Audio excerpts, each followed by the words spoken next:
Hi, Soul Tribe, and welcome to another amazing episode of Awakening Insider. Tonight, we're very excited to bring you guys a show on telepathy and telethought, and we will get into what telethought is throughout the show. Thank you, Greg. Thank you, Phil, for joining us. Excited to have you guys here. I know it's hot where we all are right now. How are you both doing? I'm great, thank you. Lovely to be here, as always. Lovely to be with both of you, and always great to just hang out, talk about things that are very meaningful and important too, So yeah, thank you so much for having me back with you guys. Yeah, same guys, same soul, same Phil, and always good to talk real things. What I call real things. It's refreshing, isn't it? Yeah. And speaking of real things, we're actually going to build upon a lot of what's talked about in the telepathy tapes. So from I guess we'll call it a starseed point of view, or someone who works around consciousness and trying to understand higher concepts and higher mind and really stretch and tap into these places, especially because I work as a clairvoyant and work doing psychic readings. This is something that a lot of us have spent a lifetime waiting for other people to sort of catch up on the idea that there's telepathy between souls and telepathy between minds. So we're actually going to extend and tap further into and build upon a lot of what's on the internet at the moment with the talks of telepathy tape. So let me explain to you guys what telethought is, and you guys know a bit about it too. So in the Keys of Enoch, which we have here with many, many highlighted points and pages, it talks about telethought, which refers to a form of extrasensory perception and communication. So it really describes more of like a higher state of consciousness. And with this, it allows for a direct transmission and a reception of thoughts, whether it's between beings or transcending the physical boundaries. So this concept's rooted in ancient spiritual traditions and modern theories of quantum entanglement and non-locality. So for me, when I'm working in a session with clients, I'm always in this contact, whether it's working with their guides, working with, a spirit team, or working with higher self, literally channeling in messages from those higher places and realms. And all I can sort of describe is you put yourself into a receptive state and you meet in the middle. So where we've talked about on the show last week with paranormal ghost stories that we talked about, a medium would have to tune into the ghost frequencies or into that radio station. So for me, when I'm working with telethought or I'm working with channeling, I'm tuning my energy to a higher state or higher wavelength or frequency, but it's one where my body feels and my mind and heart and soul feel more naturally aligned. And so there's that direct pathway or communication that flows. It does feel a lot more easy compared to the human 3D experience, which I'll be going into a little bit more on the show on Mason Jupiter on the Galactic show on the weekend. We're going to be talking about things that also came up in hypnosis. So that's a little bit of an idea to give you a depth when we talk about it from the book tonight. What's your sort of understanding of telepathy, guys? Well, like I said in the previous conversation, there's a sender and a receiver potentially, or there's someone who's broadcasting consciously or unconsciously some kind of information, and that's being collected or picked up on and translated either consciously or unconsciously by someone. Like you can take a radio anywhere and tune it in, and there's a broadcasted signal. Well, we can't see it. It's not something, that's visible so much. Maybe it is for people with certain levels of clairvoyance. But, when it comes to, I have a feeling that as this conversation becomes a little bit more mainstream, because when we're seeing people like, say, the Kai Dickens interview on the telepathy tapes on Joe Rogan, what this does is that, it's being talked about in a kind of mainstream way. It acts as a sort of a permission slip for it to be okay to be a topic of conversation. It seeds it into the public's collective understanding. And then, of course, people's unconscious behaviors and attitudes towards the topic will soften a bit if they have a resistance to it. And in some cases, like we've said, like there's probably a lot of kids out there who would have been telepathic but because of this, that, and the other things, schooling or some kind of intervention or something like that, that capacity has decayed or atrophied.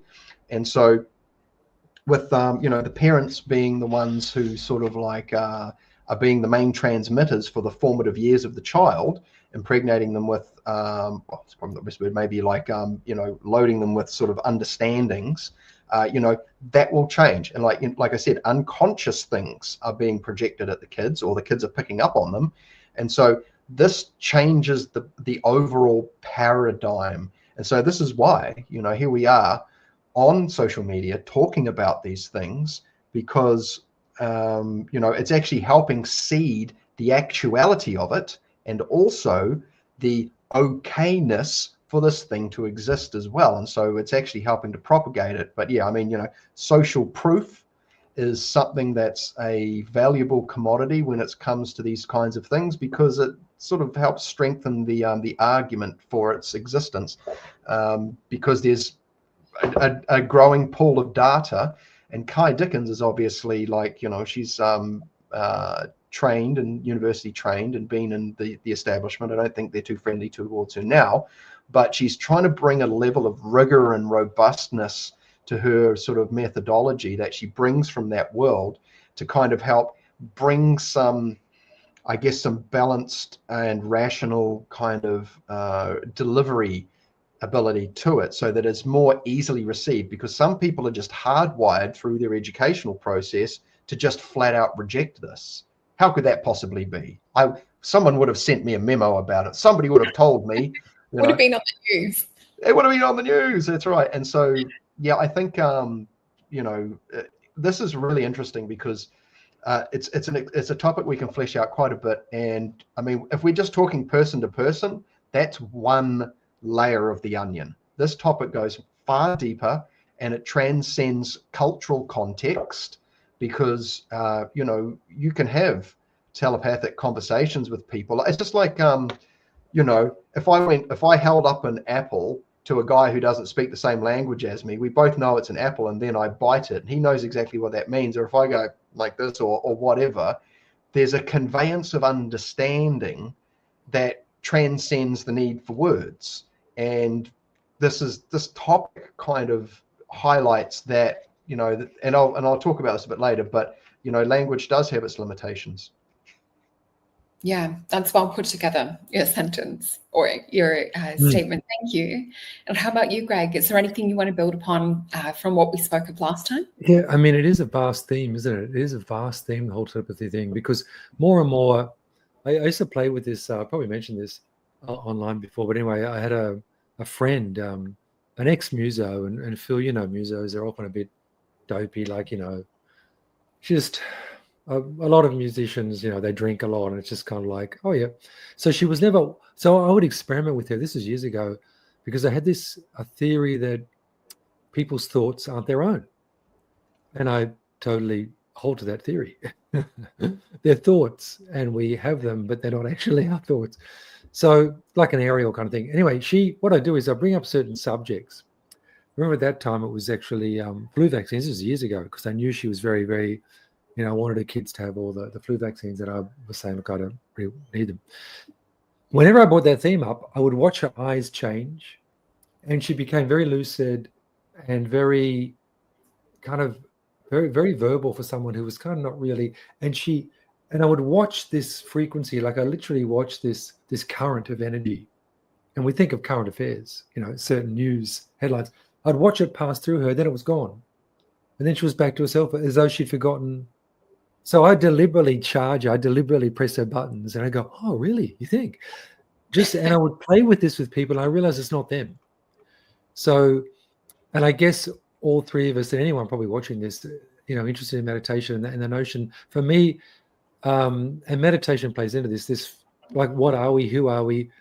Am I my thoughts? And just to unencumber the thoughts, when one kind of releases the thoughts in a way that is, as you say, like connecting to, because I'm thinking of Reiki and the meditation practices we do, and it's often involving a sense of, I guess you could say, protection or empowerment, while at the same time connecting to something. And because we're in an archetypal realm, something above us, because we are in an archetypal realm. So, and it's that feeling of connecting to something greater than just yourself as the mortal individual. So I think more and more, releasing thought, any meditations that, I guess all meditations aim at doing that, but it's actually not difficult to do, to just move into the body and realize that the body and its greater bodies has this areole, and realizing that the thoughts, I know when I give Reiki to people, I literally at the very beginning, I'm often just sort of stroking the thoughts away, and they're kind of a bit surprised that their mind goes all gaga. And I tell them, well, actually, they're not your thoughts to begin with. So when we do that and kind of empty ourselves in a healthy and empowering way, then we open ourselves up to these higher channels of frequency. It's a very natural thing. Like for us, it is real. It's normal. It's life, And then things can all of a sudden spark into gear when you get all of a sudden realizations. It's like, I guess because of what we do, but like when I have a client coming in, I kind of know, I know what their theme is before they walked in the door because I've tuned in. And you can just, as I said, because we do this kind of stuff, but you just sort of just sitting in their presence, you know what is blocking them and what is hindering them and what, so it is, it's all part of a great arena, isn't it? I mean, it's a fascinating subject, yeah. I've noticed that too, what you were saying about, you speak about certain topics, and it's almost like there's a different set of eyes that just appears with a little sphere that's coming through. It's very fascinating to watch. So I've got a little bit from here. So page 101 from the Keys of Enoch, and it says, when you use Egyptian, Hebrew, Sanskrit, Tibetan, Chinese words to prime the thought vibration to flow into your third eye area, the languages will open channels of crystalline vibration within you so that your body can work directly with this higher intelligence, telethought communication. So these crystalline channels can then be seen as a 3-jewel forming a pyramid. So we also have the crystals within the pineal and the ears, remember, as well. And these 3 crystals in your third eye area allow resonance, attunement to flow between the third eye and the spiritual template over your crown chakra, which is necessary to project and receive the higher telethought vibrations. Remembering that the third eye also works with transmutation, and also it's sort of like a dual pathway for sending and receiving. So with this, it says so it receives the higher thought vibrations of light. Thus, the 3 pyramidal coordinates of crystalline emanation out connect with the 5 spiritual languages flowing into you to form vibrationary field that activates the 8th chakra. So that's that beautiful one that sits above the crown. And with this light, with shineth, with giveth the light, is through him who enlightens your eyes, which in the same light which quicken the understandings, the thought forms that are active with this evolution come only through the greater mind. For thought form do not originate in the mind body or man, but only are received and stored in units of 10 to the 10th to the thought power potential. So the body geometry was created to carry these seed crystals and to let the seed crystals flow. And that's something that came up in a hypnotherapy session that I had just last week, was seed crystals. So to come across this synchronistically is amazing, to kind of get an understanding of how things work. So through the third eye, to serve the infinite creation, these 5 languages of enlightenment seated within man to give rise to unity of the 3 jewels in the third eye. So the synthesis of the 3 jeweled bodies of light is the living experience of the light continuum. It allows freedom from linear thought forms and creates more thought forms, and creates movement through pluralistic universes, working with multiple bodies of light. So we've talked about that on many other shows that we've done too, that we're not just in this linear 3D conceptual flat 3D universe, that we do have all of these other multiples that we're living in, tapping into at the same time. So reading this little bit reminds me a little bit about the book that you're working on at the moment, Greg, where you talk about the capital M mind. Did you want to maybe share a little bit on that? Because I think that it sort of sums it up, what's being said in here as well. Yeah, it's fascinating. And that's, we're talking about, I think Phil was mentioning writing last week, how that creative thing. You sort of tap into something else. So I've got this book I'm writing at the moment, like a fiction book, like a spiritual adventure with a lot of astral stuff, and it's fascinating the characters that come out. And one thing that the main theme is that there are certain people accepted by the mind. So the mind is a capital M. This is in the book, and they're able to kind of, or there's kind of a stream of telepathy going on. Those who can connect with the mind, and then they download that person's thing from the mind. So it's like this notion of, that you're ready and that you have this authentic self that is then able to access the mind, and then the mind also accesses you. In the book, the mind is kind of like from an alien derivation, but where we all come from. So it's this it's interesting anyway. But I play around a lot with that in the book, and it just seems so real and so logical and so instinctive that this is a process that I think we're moving into, so that and you can also close yourself off from the mind if you don't wish to, if you wish to be private with certain things. And in the book, the main character is actually named after Gulliver from Gulliver's Travels. Gulliver James, his name is. So Gulliver, in the book, he learns how to put like a shield around himself if he wishes.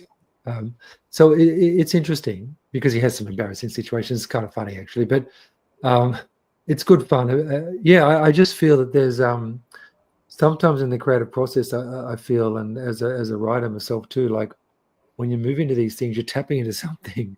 You're actually having telethought within the process of, you're channeling the book. As you know, Phil, yourself with writing, you kind of channel it, don't you? You channel.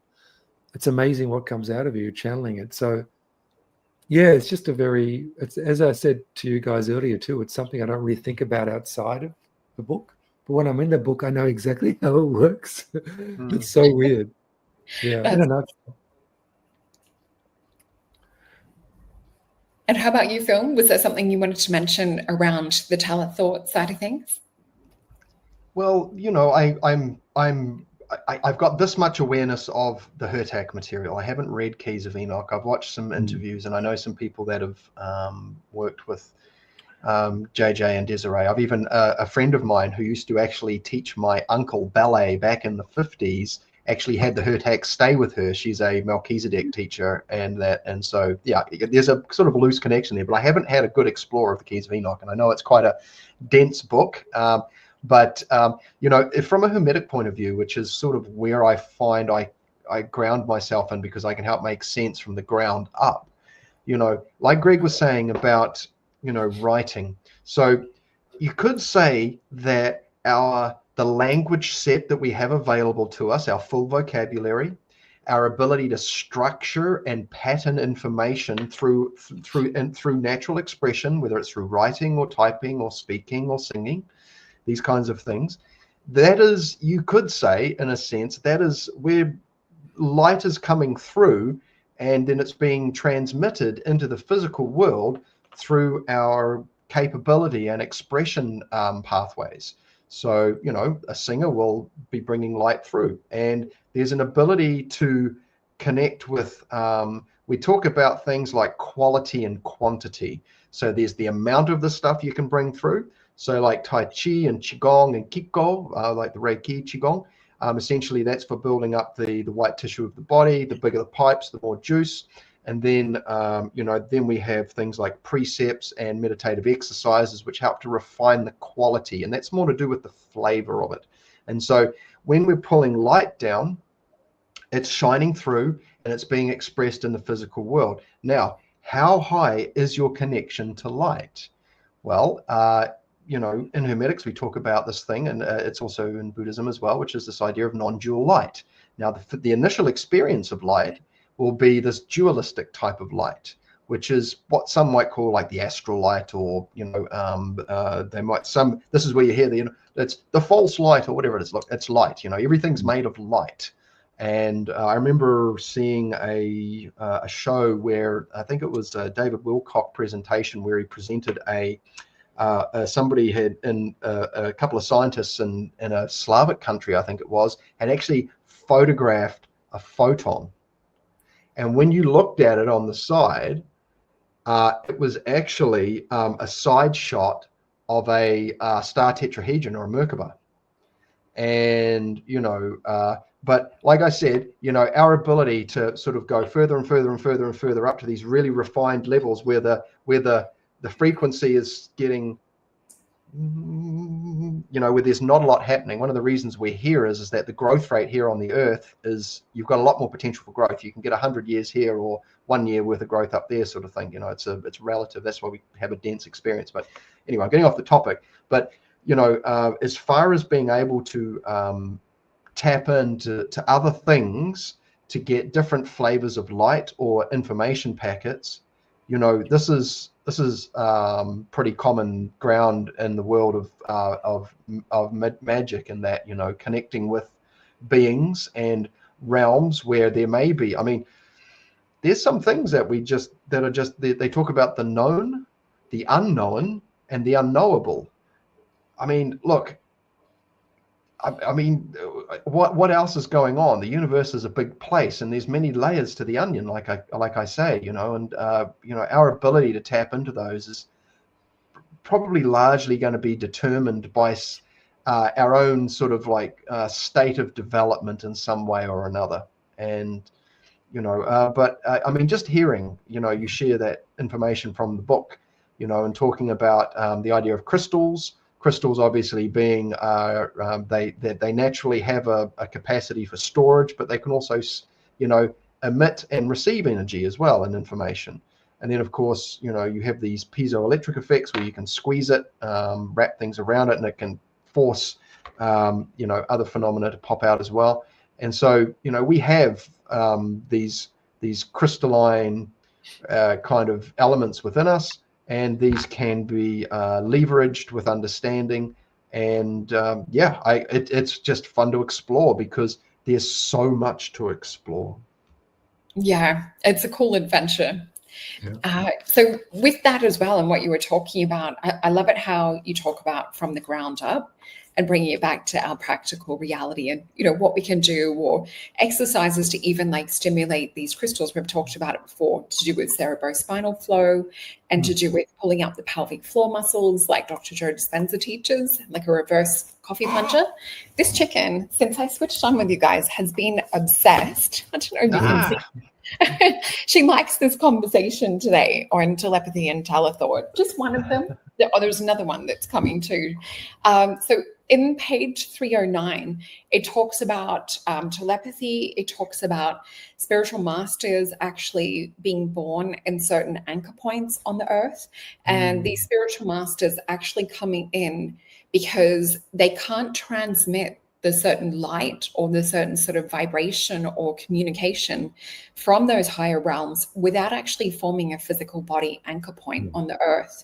So that's where you see various incarnations like Jesus or, Mary Magdalene.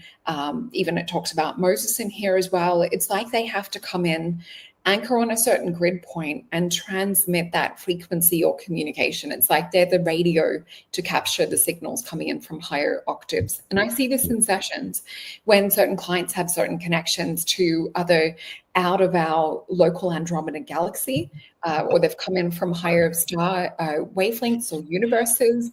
A lot of the time they take in or have, various different incarnations, whether it's like Sirius, Pleiades, and then they'll come and drop into Earth having accumulated a wealth of knowledge and vibration from various different places. But a lot of them are still kind of gleaning in from outside our galaxy and into other universes. There's one little section in here too that I felt was really fitting. So this is talking about transmissions from higher dimensions. It's page 207, key 204, and it says, the sons of light project the geometries of creation into our fourth dimensional space in order to code spiritual mankind into the fifth dimension, the next larger membrane of the universe, the revealing of the codes of light extended through telethought communication. which is produced by modulation of gravitational waves. Dan Winter talks a lot about that, and centripetal and centrifugal force and things. So the gravitational waves carry the codings of light intelligences from the larger membrane of the universe. So you, as a believer, can receive modulated gravitational wave factors that are sent from higher evolutionary master intelligences of light.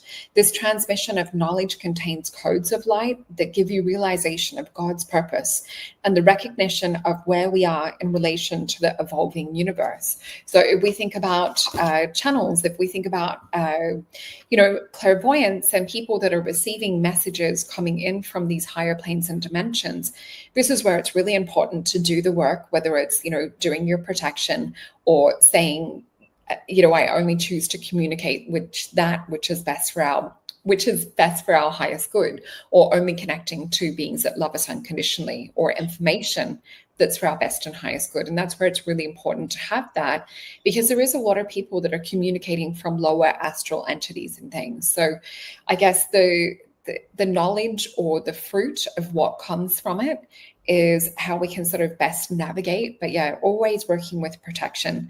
So I just thought that was really an interesting little segment that fully describes how a lot of us work. Did you guys have anything else you want to add on sort of, I guess, streaming in messages or intelligence from that higher light that comes in? Well, I mean, it is interesting, isn't it? Having the mortal playground here, and then having that. And I think a lot of us feel, a lot of people on the spiritual path can feel overwhelmed by the density of duality. So I think, as you're saying, you've got to kind of do the work and enjoy the work. I mean, the word work is a funny one, or the discipline. I actually like the word discipline. Because you want to feel well. And I think if you're an empathetic person, I remember, years ago, I remember sitting on buses and trains living in Europe, and I was always picking up people's stories next to me, and it was it really got a bit too much. And I remember then, that was before I'd heard the notion of protection. That was one of the reasons I got into Reiki as well, because there was some kind of system involved. And I think a system is good for people to latch onto. Or just an aside, I remember once I was in Finland about 12 years ago, and Scandinavia has a great connection to certain aliens, certain non-humans. And I was in this hotel, and as I came to, I was wanting to connect with. I just felt there was a presence that was a non-human presence, that was a high vibrational one. Anyway, so I woke up. It was really weird. I woke up saying a mantra as I came to, and I was actually speaking to them, and I was saying, yes, there are many of us, but we mean well. I don't know, it was really weird. It was like, yes, humans appear to be violent, but we're actually... So this particular energy was sourcing from me just what kind of threat humans were. It was very, very strong feeling, and it was a very, very real race of beings. And so I woke up, and I was saying this thing over and over about humans, basically, that, we're okay. We're actually okay. We appear that like a dog. There's a lot like a lot of bark. I can't remember the words exactly. I think I wrote down somewhere, but like a dog that has a lot of bark. But there's what that's saying about a dog. They're all bark. And it was really cool playing with that in the best sense. And it made me think of this thing that I'm talking about in my book, The Mind. It's like the mind doesn't really allow deceptive thought. So it's like, and there's also, you can have it was like a full-bodied, almost like a tantric, energetic relationship with someone, like someone who else is in the mind. You can interface with them on a different way, where you totally kind of absorb their story. You have this, all the boundaries are down. It's like, well, I know I'm going off at an interface here, but some of the beings I met in the astral that looked a bit like us, or humans, and who I very much identify with, and who I remember the last time I visited them, I was actually clawing at the furniture not to come back to Earth. That was the thing I was going through. I was told it's okay, I'll be back soon.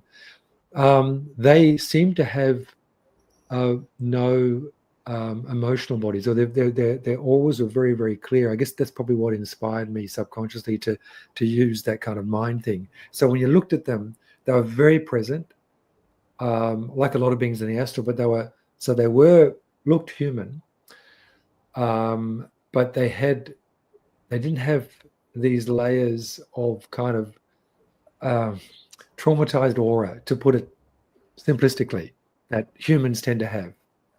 It's kind of flickering in their aura, probably emotional bodies. They didn't have emotional bodies. So that's got me into thinking that maybe our whole evolutionary thing is to lose these emotional bodies. Going in a tangent here, but it was really interesting.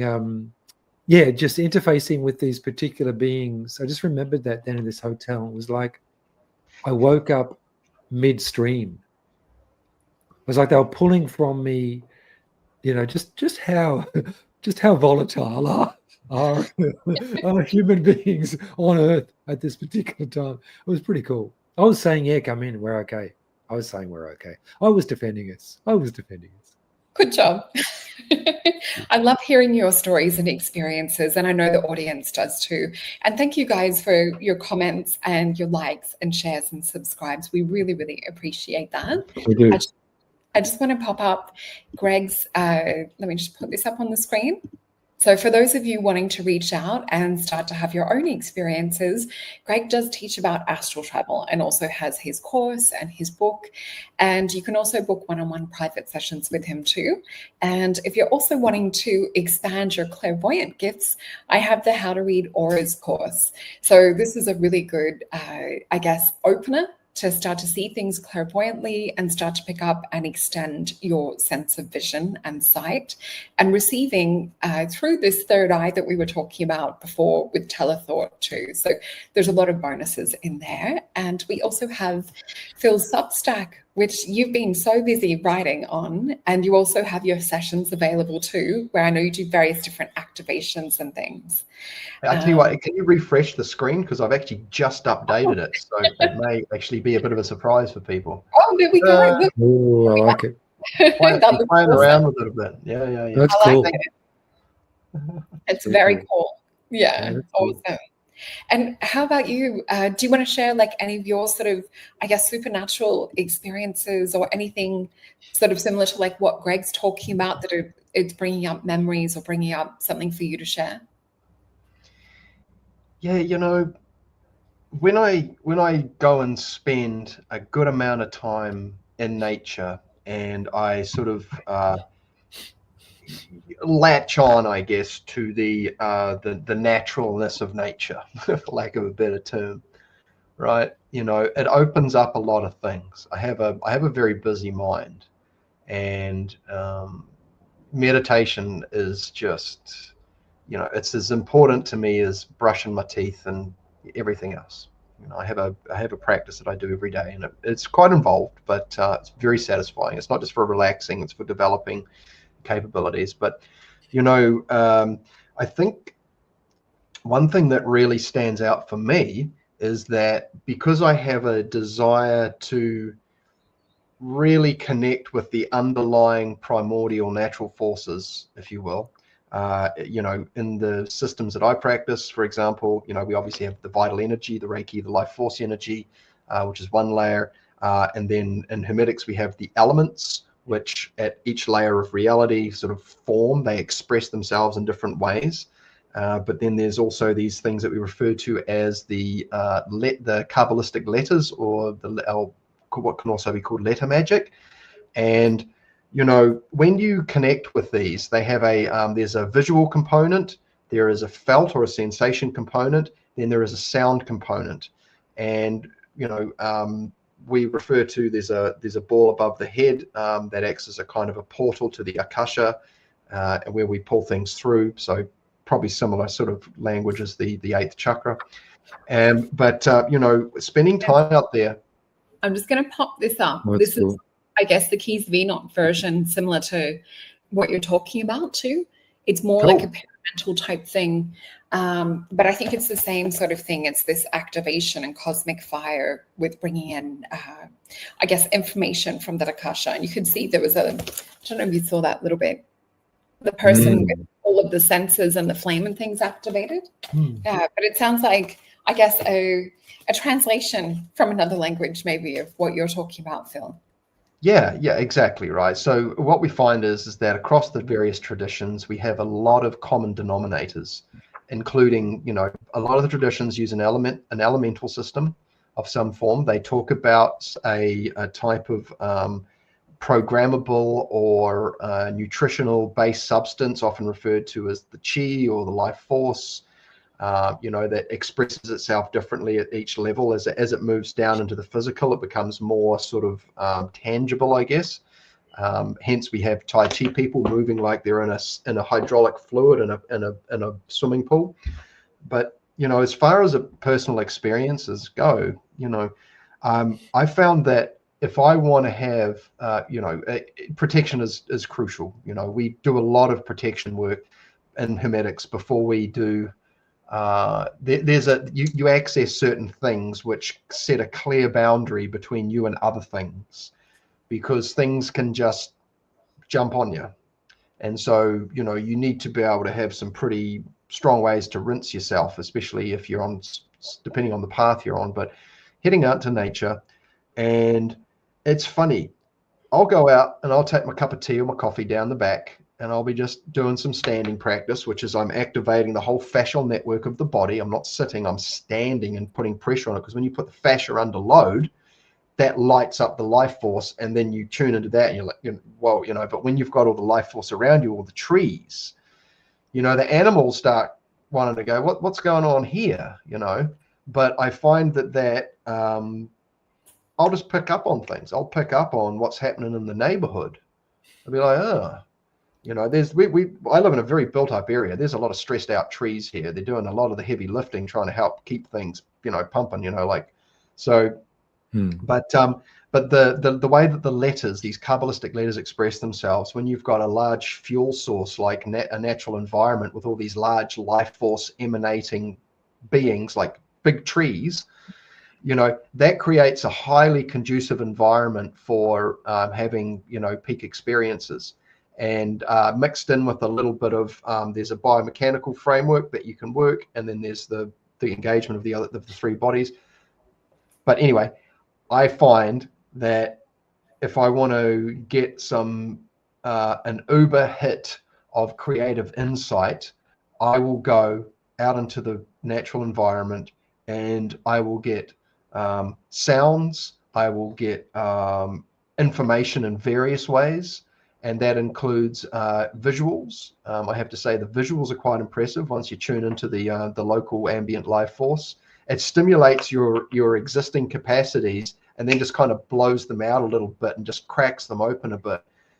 And then, it's kind of like a stress adaptation cycle where you get used to that next level of sort of input or higher resolution of information, and then you spend time paying attention to it. Then you can take ownership of it, so that once it's opened up a bit, it may contract again, but it's not going to contract all the way back to where it was. It's going to stay open just that little bit more. And it's a very healthy incremental development process where you just grow a little bit at a time, but every one of them little bits, darn, they're interesting.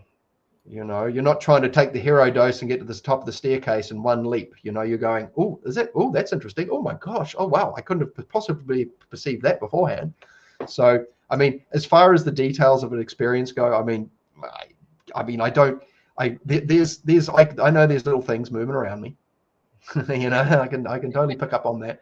But clairvoyance for me is something that peaks usually when I'm doing healing sessions.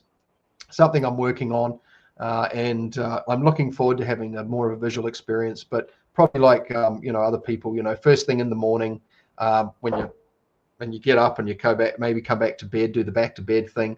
That's normally when I will have my sort of probably more astral level stuff. I sort of hang out with all the local sort of like animals that have passed on. There's so many cats and dogs that want to hang out, man. Like, they're fun. But higher beings, Same you do little. yeah, man, higher beings. Yeah, I mean, that's a whole nother story, and the interactions have been a mixed bag, to be truthful, and a mixed bag in the quality and the intensity, but they're all valuable. And I'd have to say that probably what's fun for me is when I'm doing sessions with people, and I will sort of pick up on visitors, if you will. And that's always very interesting. Yeah. Oh, that's cool. And especially good with the animals too. And I know we've talked about on the other telepathy shows that we've done where, animals have been a big feature. So this is why today we're building upon and more talking about the spiritual aspects. And there is a page 471. It talks about telethought transmission must take place because the preciseness of biological signals in the human body does not allow man to organically become in tune with the many levels of the counterpoint that are necessarily to work within the different biological information systems, which share the same life space as man, but exist on different levels of biological emanation. So hence the preciseness of biological language prohibits the meanderings between the levels and planes, creative consciousness reality, because the biological languages are based on a locked-in information where it does not permit for the creative interface between the different consciousness layers. Thus, telethought communication provides a serial lettering using primal divine letter pictographs, which is sort of similar to what you were saying, like, with working with the symbols, how you're working with the Kabbalistic symbols. So it talks about in here the Hebrew letters of light. And I'm not sure if it was in the How to Know Higher Worlds, the Rudolf Steiner book. He talks about as well that people will see certain levels of clairvoyance will see these like letters in flames, which is something I saw when I was younger too. And you'll have mandalas and things like that appear that are coming from higher dimensions or universal intelligence or consciousness. But essentially it talks about with these pictographs appearing, it allows for our biological reprogramming. So this is between the layers of consciousness. This method of communication provides the capacity for information transfer through these projected geometries of light, which take the ambiguity of the sound vibration language and give language to greater meaning and versatility for diversification of function.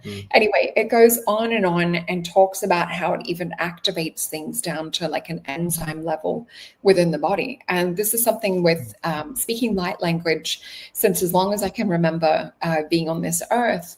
It is something that's self-activating. So if anyone listening to this feels called to use light language, or to even listen to previous recordings of light language that I've popped up, whether it's on Spotify, YouTube, or other shows that we've done, not only does it help to activate, but it also helps us to tap into our own form of light language. So it talks about in the Bible, and also Rudolf Steiner talks about it too, that there'll be those that will activate others that are born with certain gifts and abilities too. So yeah, I just find it interesting to see all these like little webs and how they interconnect, and have a look at how we can sort of, I guess, show examples of this, or make sense of for our listeners at home to go, oh, I've had this happen. Hold on a minute. Maybe working with this might enhance it, or, tuning in and focusing, working with, Tai Chi, Qigong, the various other practices that we talk about. But yeah, it's just so interesting to find all these little threads, and it's like evidence to back up what it is that we know to be true as well. We've only got around about a little over 10 minutes left. Is there anything that you guys really, I guess, are working on at the moment, or anything you're receiving around different layers and levels of communication going forth now that we're in this age of Aquarius?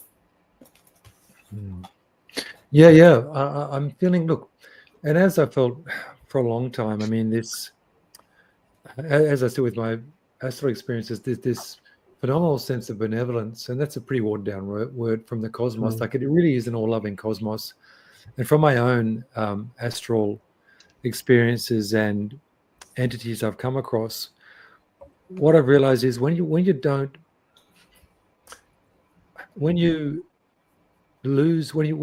can get rid of the perception of certain energies, like I know now from the Astral that the notion of evil is actually part of duality. It doesn't actually exist. So when you realize that the universe is by its very nature all loving, all encompassing, and you realize that the limitations that we actually put around ourselves are kind of shadows when we look at the face of light. So then it kind of opens yourself up. So like I feel with communication, you've really got nothing to lose and everything to gain. And I think that just I know we talk about protection, and I do it myself because it's the fluid reality here, but really it's kind of minimal. Just this, if you're beaming out the sovereignness of your being and your entity, you can't go wrong. And I'm a bit of a maverick in that I just fell into this, having loved just meditation for no spiritual purpose, for 15 years or so before I started having an astral experience. So, and I think that just like the sky's the limit with people. I think you only take as much as you can take on. And I just like, here's an interesting one. When I like to go surfing, and often I've been around sharky areas, and I know when they're there, and I'll radiate love from my aura. I have a protocol when I go into the surf anyway, to connect with the spirits of the ocean and all this. And this is just normal. This is what I'm saying.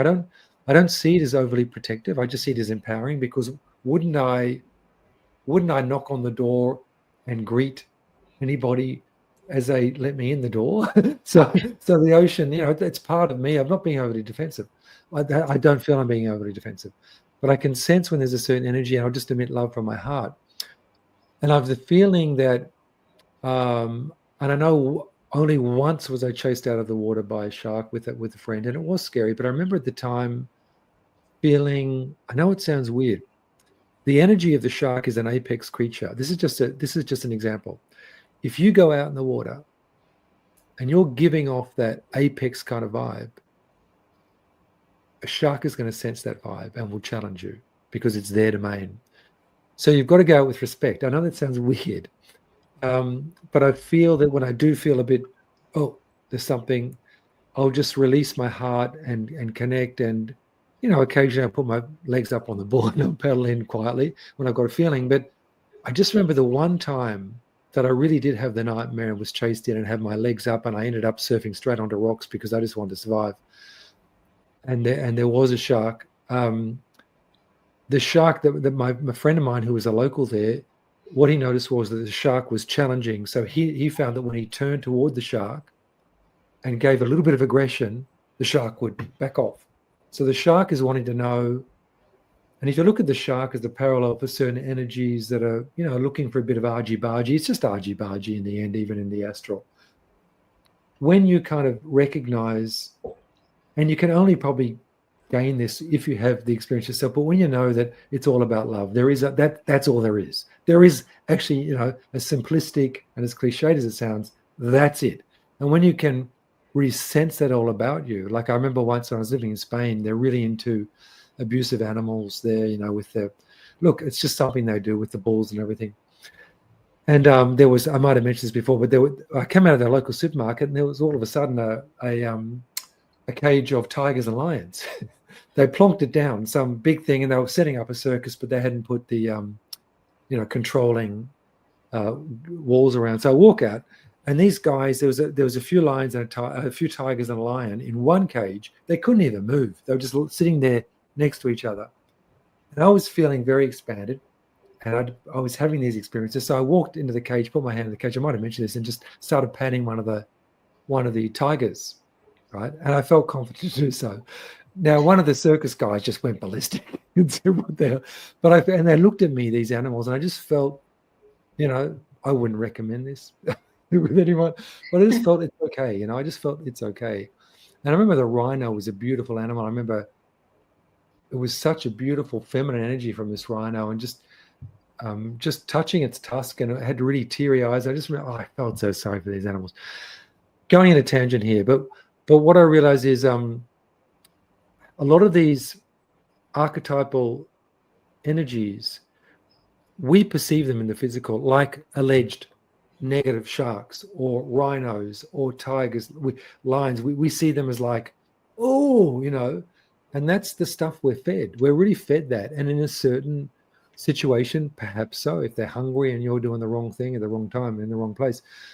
But more and more, we all come from that same spark of, that creative ecstatic surge that was scientists call the Big Bang, which is like a kind of celestial pornographic statement, really.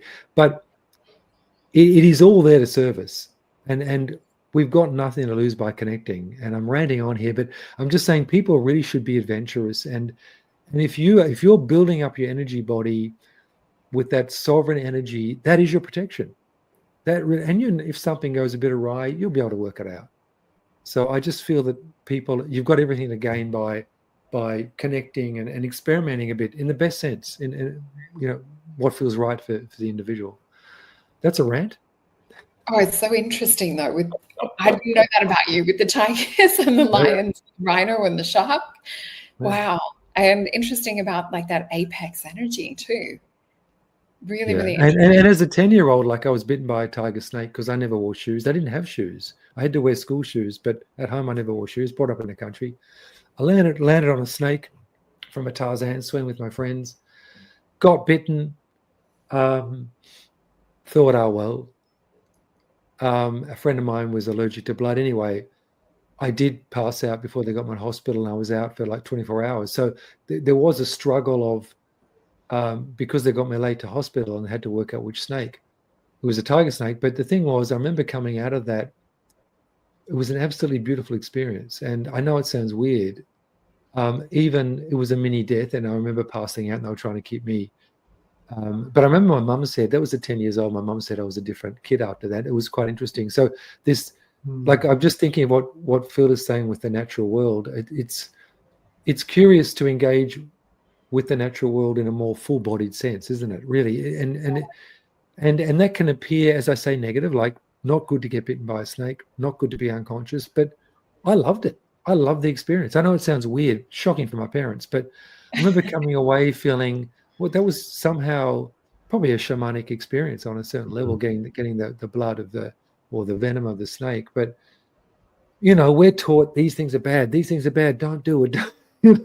It's just the wrong angle. It's just a very simplistic, purely physical angle that the world, and these low energies that are the fearful energies that are being streamed at us, we can really rise above them when we realize that it's all part of something that is so much more magical and so much more loving. It's what we are, Yeah. Well, I learned the same thing in college. We did a bit on shamanic animal studies. But yeah, definitely the people that I've heard that have been bit by snakes, there's almost like a shamanic taking on that archetypal energy or the abilities. And it's funny, the same night going home from school, and I was going through a city park in Melbourne, and I got bit by a possum. Wow. Not bad or anything. It's just this little nibble, enough to kind of break the skin. I get home and my mum's like, because he didn't just bite me, or it came up to me on my legs like this, looked at me, and then just like a tiny nibble, but like no fear. And it was almost like there was a shamanic, I guess, energy exchange. So getting home and talking to my mum, she's like, oh my God, you need to get a tetanus. You're going to get rabies. And, at the time, I just remember, because I was studying natural medicine, I'm like, no, it'll be fine. And I think, I'm not sure if I took Ledum or some homeopathic, whatever it was at the time for, to protect against that.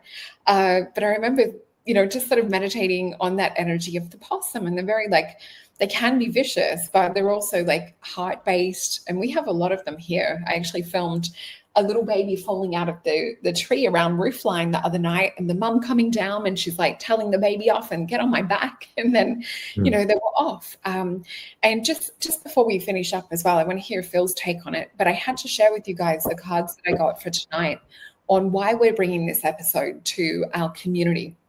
So we have the card of completion, the Four of Wands. This is also sort of like a spiritual merger, often called the spiritual marriage card, Aries and Venus, and we're currently in Venus retrograde. Then we had the Fool card, which for me is about going down the rabbit hole. It's a little bit of explorative. Let's be open and let's go about the world with a little bit of a sense of naivety, which, you know, a little bit what you were talking about with connecting with an open heart with the animals and that, like being in the moment, sort of embodies that energy. Then we have the Moon card, which is all about us coming together to go on this journey where we're going to tap into deeper levels of intuition, but we're doing it as a community. So it's not just about the individual anymore. We've now elevated to where we are going to be working with telepathy more in a community sense, and whether this is heart-to-heart energy communication. But I did ask about like the timeline around this, and it's not an overnight thing. It's not like where all of a sudden it's going to be sort of bam and it's happening. We do have the Knight of Discs. So it's, as Phil was saying before, you know, working that little bubble, and then, you know, you're adding to it again the next day and then the next day, and sort of building upon whether it's the clairvoyance or this empathic exchange of communication, or whether you're working with light language and you're activating, you know, higher codes and things within you. But essentially, it's about making anything that's sort of hidden in the subconscious, we're bringing it up. So we're going to have I guess, more transparency in conversations and communications, but it's going to start with our soul groups and being in a trusted space. So I just really honor everyone's time and just give, you know, a lot of love to you guys in the chat, as well as my brothers here as well. Phil, is there anything you want to say just before we finish up? Well, you know, you've raised such a good point there. Connecting with like-minded people, fellowship. These are good spaces to explore things, because, you know, look, when things are going to pop up about you to other people, and some people, you don't want them to know that stuff. Okay, you may have moved on, you've healed from it, you've resolved it, and all the rest of it. You can find people with not judgy people to connect with in a community sense, who are just like, yeah, look, you know, we all know that we're here for a long game. This particular skin job here, this is just for this round. Okay, there's you know, what are we doing to set ourselves up well for the next one? Do lots of work, you know. Leave that what is it, go bury that treasure. And so that when you come back and you get back on the spiritual horse, once you've had, you know, your sex, drugs, and rock and roll in the next incarnation, and you're like, there must be something more than this. Then you have an astral experience, and you meet up with a past version of yourself or whatever, and then he's like, bro, the gold's buried under this tree, and it's about 20 Ks away. Okay, doing the work now is really valuable.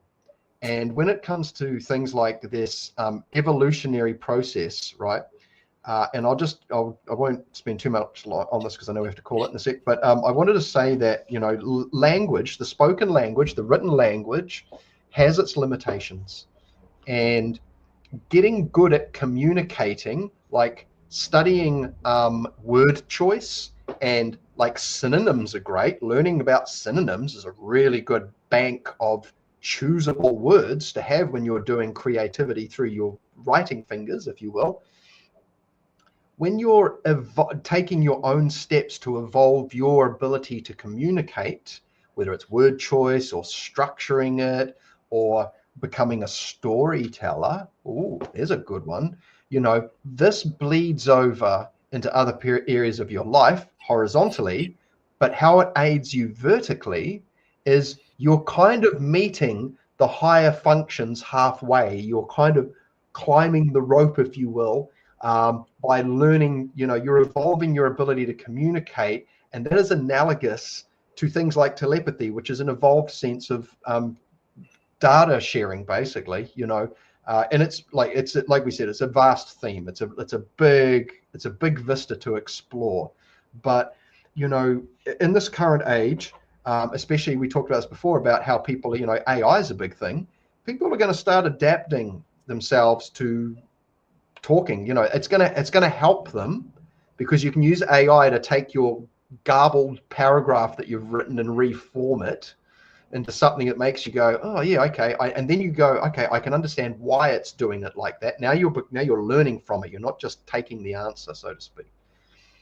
But these self-induced evolutionary sort of processes, this is going to just naturally unlock things. You're going to, at a very physical sense, you're going to have new neural pathways and networks start to light up and open up and da-da-da-do.